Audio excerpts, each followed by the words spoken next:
my name is Anjal Reem and I'm one of the physical therapists at Rehab Dynamics. Today we are going to continue to focus on postural correction, but this week's emphasis is more focused on the thoracic lumbar spine and lower extremities. So roughly 80% of our jobs now are sedentary. And our bodies are just not meant to be in that position for prolonged periods of time.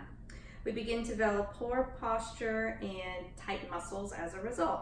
Sitting predominantly causes you to be in more of a flex posture of the thoracic spine, the hips, the knees.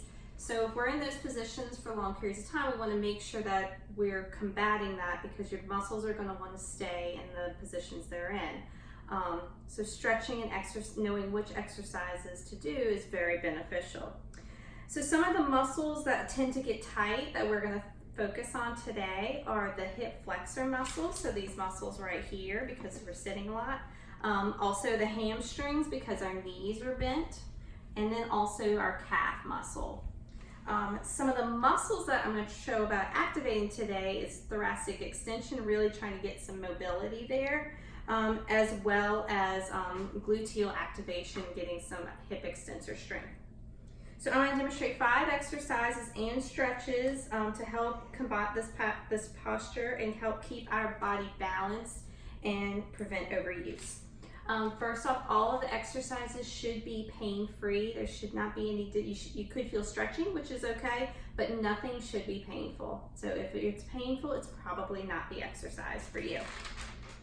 So first we're going to start with 3 stretches, and I'm going to show modifications of each. So if you can't get into one of the positions, you'll have like another option for it.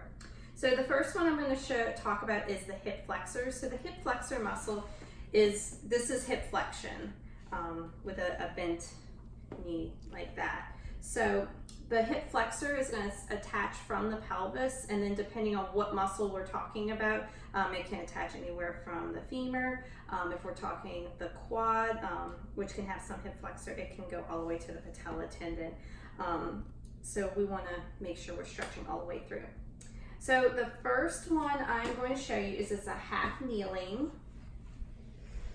So what you're going to do is you can get on the carpet, a mat. I wouldn't recommend a hard floor because it could bother your knees, but you're going to get to a half kneeling position and one leg will be in front of you.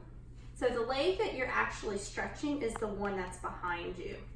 So from here, what you're going to do is you're going to bring both hands upon your knee here, and then you're just going to lean forward until you feel a stretch in this back leg. Now, if you have poor balance, you can always hold on to something, the chair, but and you're going to hold for about 20 or 30 seconds, and then we would switch sides. I'm recommending doing about 2 to 3 on each side. So we're going to lean forward.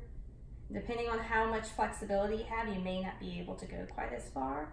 But it should just be a stretch, and the main thing with stretches, you want to hold at least about 20 seconds or so.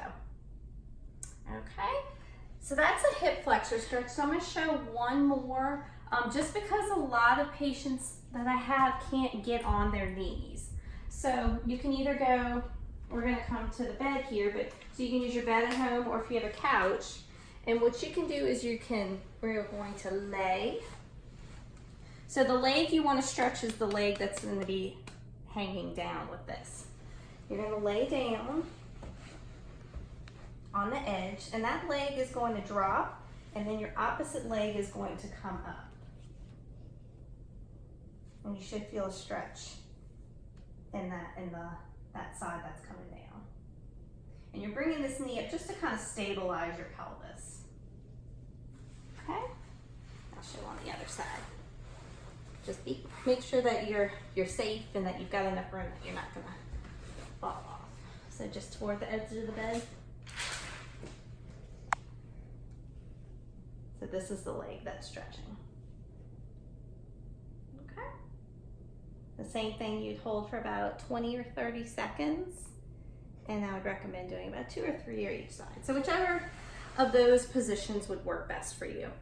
The next one I'm going to show is the hamstring stretch. So the hamstring attaches from the back of the pelvis, and then it attaches to depending on which part of the hamstring behind the knee, either the inside or outside of the knee. So what we're gonna do is you can either get by the couch, by the bed. You're gonna bring one leg up, so the leg that you're stretching is the leg that's up. You're gonna keep that leg as straight as you can. And then what you're gonna do is you're just gonna try to bend, not like this, but just try to lean forward, and you should feel that pull. You can either feel it right behind the hip here, or you can feel it behind the knee. And it's the same thing. You're gonna hold for about 20 or 30 seconds. And then we would switch sides. I'm gonna do that about 2 or 3 times. So I'll show you on the other side too. Same thing. The left leg here is the one I'm stretching. I'm just leaning forward till I feel a nice pull. You're gonna hold that. I like to touch your toes, but just make sure you have good body mechanics. All right, so that's a hamstring stretch. Now we're gonna come over this way and I can show you one way to do it sitting.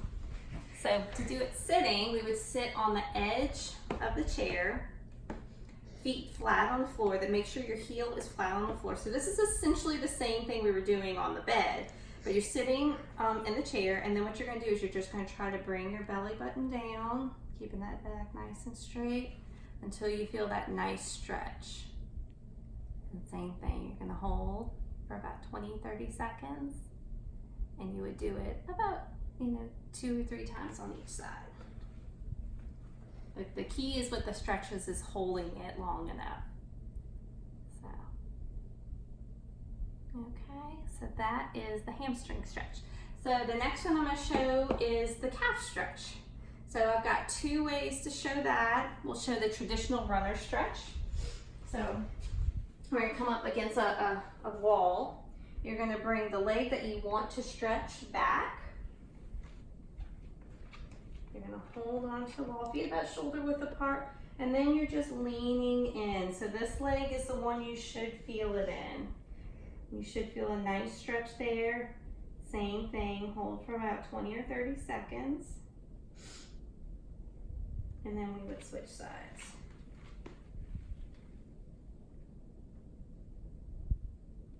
Okay, so that's the runner stretch. If you don't prefer to do it that way and you want to do it sitting, you can also get in kind of the same position you were for the seated hamstring stretch, but you can use a towel or a belt.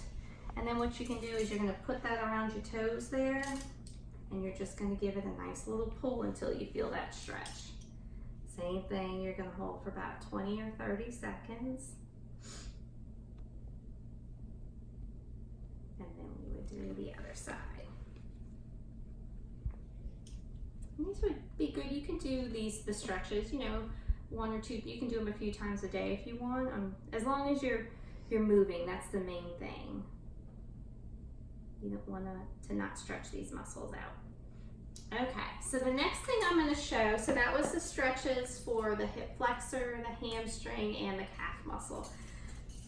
So the next 2 exercises are going to be more repetition type exercises. So the next one I'm going to show is just to get some thoracic extension, because when you're at the computer or you're on devices, you're typically in the forward shoulder, which I talked about a lot before, and this flex posture. So we really want to get the thoracic spine up nice and tall.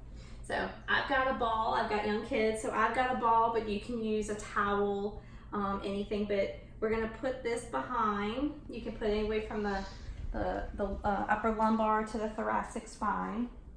And then what I'm gonna do is I'm just gonna first make sure that your feet are flat on the ground. Okay, feet about shoulder width apart. The ball is behind me. I'm gonna bring my arms around my chest. And then what I'm gonna do is I'm gonna inhale, and then I'm just gonna extend back. And then exhale and come back. I'm gonna do it again. And you can move the ball kind of to different segments of the spine if you want to get a little bit more of a stretch in some of the other areas. You can kind of move it around. But you're really just trying to get your sternum or your chest up to get more thoracic extension, because thoracic extension is really good to help with osteoporosis, osteoarthritis. So that is a thoracic extension exercise. I'd recommend doing that one about 10 repetitions too. And you can always, if it feels good, maybe move up to 2 sets of 10. So the last exercise I'm going to show is to get some gluteal activation. So I'm going to show a bridge.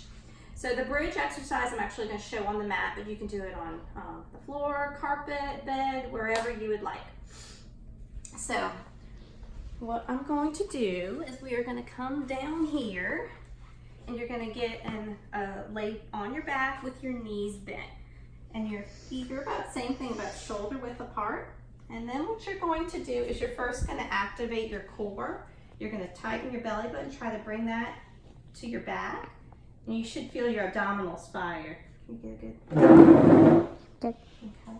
And then from there, what you're going to do is you're just going to activate your glutes, kind of squeeze them, and then you're going to lift. And you don't need to over hyperextend, and then you just come nice and slow down. I'm going to tighten my core, lift, and come down. Tighten my core, lift, and come down. And then, so I would recommend doing that exercise, about 10 repetitions, and you could always bump it up to 2 sets of 10. So yeah, those are just about 5 exercises, a few different variations to kind of help prevent the thoracic and lumbar spine if you have a mostly sedentary job, or just all over good exercises to do for your core. Thanks for watching. Have a great one.